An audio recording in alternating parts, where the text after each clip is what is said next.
Olá, povo de Deus, sexta-feira da 11ª semana do Tempo Comum, 18 de junho de 2021. Nossa reflexão de hoje é a partir de 2ª Carta aos Coríntios, capítulo 11, versículo 18, depois de 21b a 30, e Mateus 6, 19 a 23.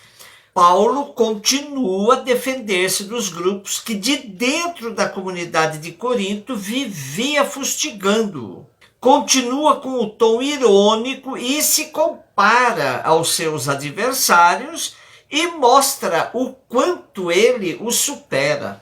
Se equipara aos seus adversários, enquanto raça, religião, mas depois Paulo mostra o quanto os supera, pois quem autentica sua missão é sua própria história de sofrimento e de entrega por Cristo. Diz ser hebreu, israelita, descendente de Abraão, servo de Cristo. Até aqui tudo igual, mas o apóstolo passou por inúmeras situações vexatórias por causa da sua opção pelo Cristo, coisa que seus adversários não experimentaram.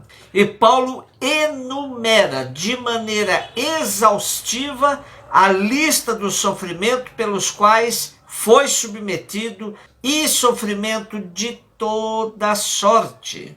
Outro ponto do qual Paulo se gaba do tempo em que ficou na comunidade de Corinto é o fato de ele se sustentar sem ser pesado para a comunidade. Disso ele não se arrepende, sobretudo por ter oferecido o evangelho aos coríntios de maneira gratuita. Ninguém podia acusar Paulo de abusador da comunidade, de aproveitador.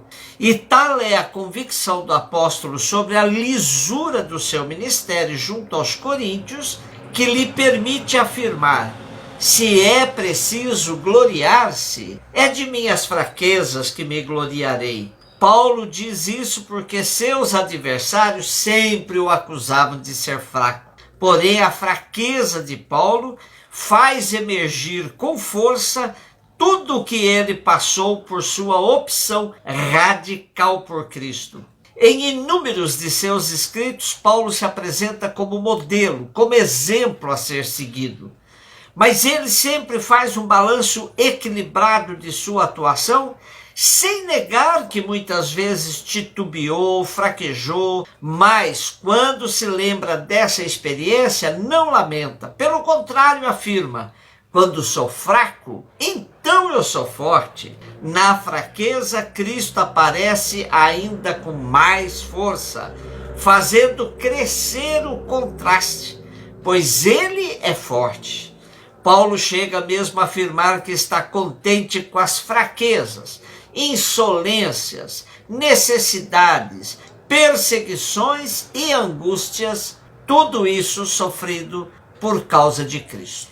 Mateus 6, 19 a 23, disse Jesus aos seus discípulos: não junteis tesouros aqui na terra, onde a traça e a ferrugem destroem, e os ladrões assaltam e roubam. Ao contrário, juntai para vós tesouros no céu, onde nem a traça, nem a ferrugem destrói, nem os ladrões assaltam e roubam. Porque onde está o teu tesouro, aí estará também teu coração. O olho é a lâmpada do corpo. Se o teu olho é sadio, todo o corpo ficará iluminado. Se o teu olho está doente, todo o teu corpo ficará na escuridão. Ora, se a luz que existe em ti é escuridão, como será grande a escuridão? No meio do Sermão da Montanha, Jesus nos brinda com essas pérolas do seu ensinamento. E hoje nós temos dois temas correlatos: ambição e cegueira.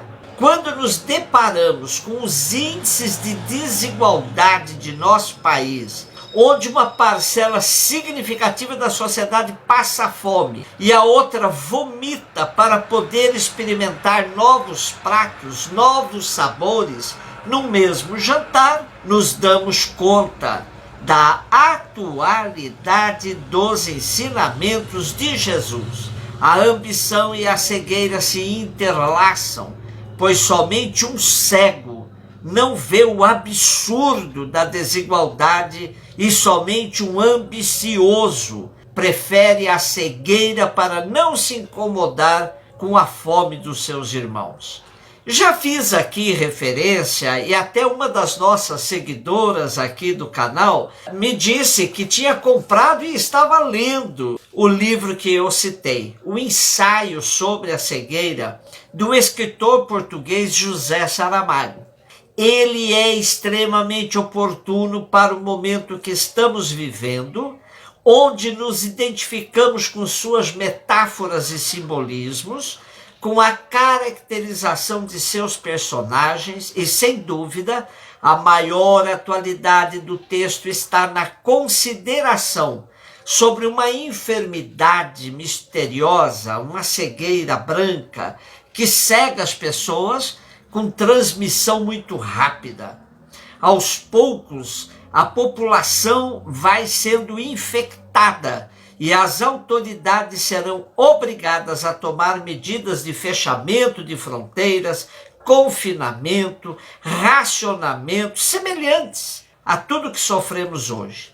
Os personagens de Saramago vão descrevendo a sociedade como um todo e representam bem diversos personagens de nossos dias de pandemia. Como bem descreve Tarcísio Pessoa de Barros, diretor da Faculdade de Medicina da USP, Saramago poderia ter descrito se estivesse relatando o período turbulento que vivemos. Quais os personagens? O sensacionalista, o médico que opina sobre qualquer assunto, o oportunista que vende a falsa cura, o agiota que quer aumentar seus lucros, o investidor que não quer perder seus dividendos, o comentarista que repete obviedades, o homem que vive na bolha. Personagens que ainda estão presentes no dia a dia normal da sociedade na pandemia, veem suas características ganharem contornos mais fortes e grotescos. E claro, acrescentamos uma autoridade ignóbil, com sede de sangue, que a exemplo dos vampiros se farta quando se depara com um bom pescoço à sua frente. E o professor Tarcísio Pessoa de Barros nos dá uma seleção de frases magistrais do autor português, tais como: se queres ser cego, sê-lo-ás. Por que foi que cegamos? Não sei, talvez um dia se chegue a conhecer a razão. Queres que te diga o que penso? Diz.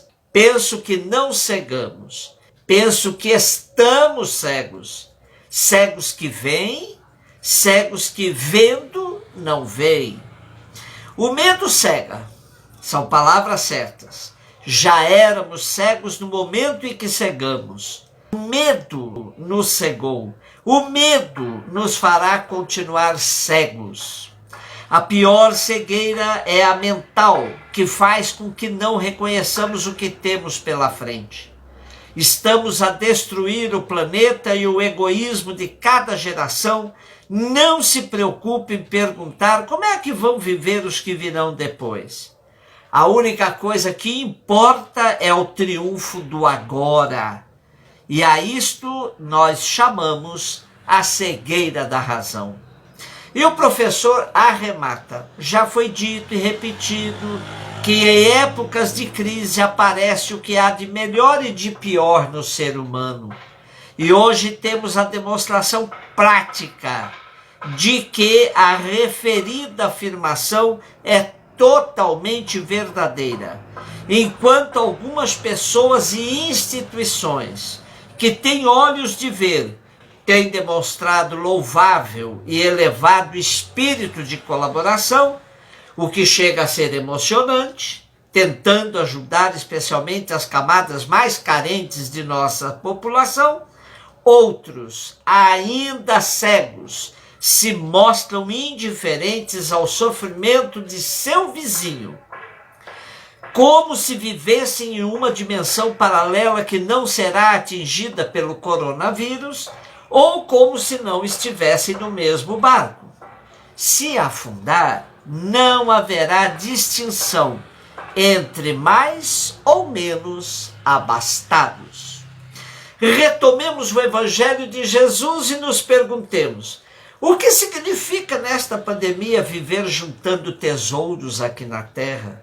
O que significa juntar tesouros no céu?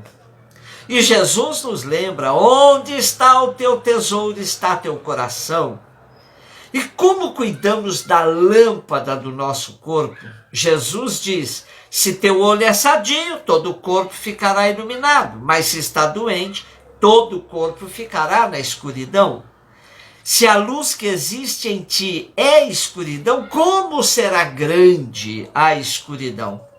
Ambição e cegueira são irmãs siamesas. Não nos iludamos.